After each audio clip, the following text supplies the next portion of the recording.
غیر قانونی طور پر بھارت کے زیر قبضہ جموں کشمیر میں کل جماعتی حریت کانفرنس کے رہنماؤں نے 21 جنوری کو گاؤ قتل قتل عام کی 33ویں برسی کے موقع پہ سری نگر کے سول لائنز اور ملحقہ علاقوں میں ہڑتال کی کال دی ہے۔ کل جماعتی حریت کانفرنس کے رہنما انجینئر ہلال وار نے سری نگر میں جاری ایک بیان میں گاؤ قتل کے شہداء کو خراج عقیدت پیش کرتے ہوئے کہا کہ بھارت کی قابض فورسز نے یہ قتل عام اس وقت کیا جب کشمیریوں نے حق خودارادیت کے حصول کے لیے سیاسی اور مسلح جدوجہد کا آغاز کر دیا تھا۔ انہوں نے کہا کہ بھارتی فورسز نے 21 جنوری 1990 کو اس وحشیانہ اور ہولناک قتل عام میں 52 بے گناہ اور نہتے شہریوں کو شہید اور 250 کو شدید زخمی کر دیا۔ انہوں نے کہا کہ یہ قتل عام اس وقت کی بھارتی وزارت داخلہ کا سوچا سمجھا منصوبہ تھا جس کا مقصد جدوجہد آزادی کو بدنام کرنے کے لیے کشمیری پنڈتوں کے کشمیر سے انخلا کی راہ ہموار کرنا تھا۔ انہوں نے کہا کہ اس ناپاک منصوبے کو اس وقت کے بھارتی گورنر جگموہن نے بنایا اور نافذ کیا تھا۔ حریت رہنماؤں نے کہا کہ یہ قتل عام سیاسی طور پر بنایا گیا ایک منصوبہ تھا، جس طرح جموں کشمیر کے طول و عرض میں ہندواڑہ، زکورہ، بج بہاڑا، کھانیار،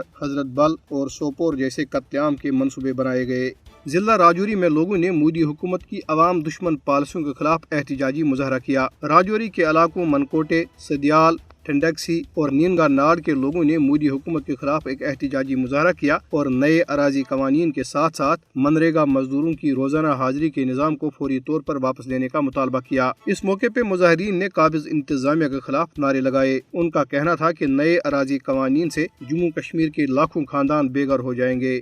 آج معروف مجاہد کمانڈر غلام رسول ڈار کا یوم شہادت اس عزم کی تجدید کے ساتھ منایا جا رہا ہے کہ شہداء کے ادھورے مشن کی تکمیل تک جدوجہد آزادی جاری رکھی جائے گی۔ غلام رسول ڈار کو بھارتی بزدل فورسز نے 16 جنوری 2004 کو اپنے 2 ساتھیوں کے ہمراہ شہید کر دیا تھا۔ آزادی پسند تنظیموں نے غلام رسول ڈار اور دیگر شہداء آزادی کو زبردست خراج تحسین پیش کیا ہے۔ ضلع بانڈی پورہ سے تعلق رکھنے والے صحافی سجاد گل کی غیر قانونی نظر بندی کو 1 سال مکمل ہو گیا ہے، جن پر گزشتہ سال کالے قانون پبلک سیفٹی ایکٹ کے تحت مقدمہ درج کیا گیا تھا۔ کشمیر کی سینٹرل یونیورسٹی میں صحافت کے طالب علم سجاد گل کو بھارتی فوجیوں نے 10 جنوری 2022 کو ان کے گھر پر کئی چھاپوں کے بعد گرفتار کیا تھا اور وہ اس وقت بھارتی ریاست اتر پردیش میں سینٹرل جیل میں بند ہیں۔ بھارت نے بین الاقوامی قوانین اور معاہدوں کی مسلسل خلاف ورزی کرتے ہوئے مقبوضہ جموں کشمیر کے جموں شہر میں حاضر سروس اور ریٹائرڈ فوجی افسروں اور ان کے اہل خانہ کے لیے ہاؤسنگ کالونی بنانے کا منصوبہ بنایا ہے۔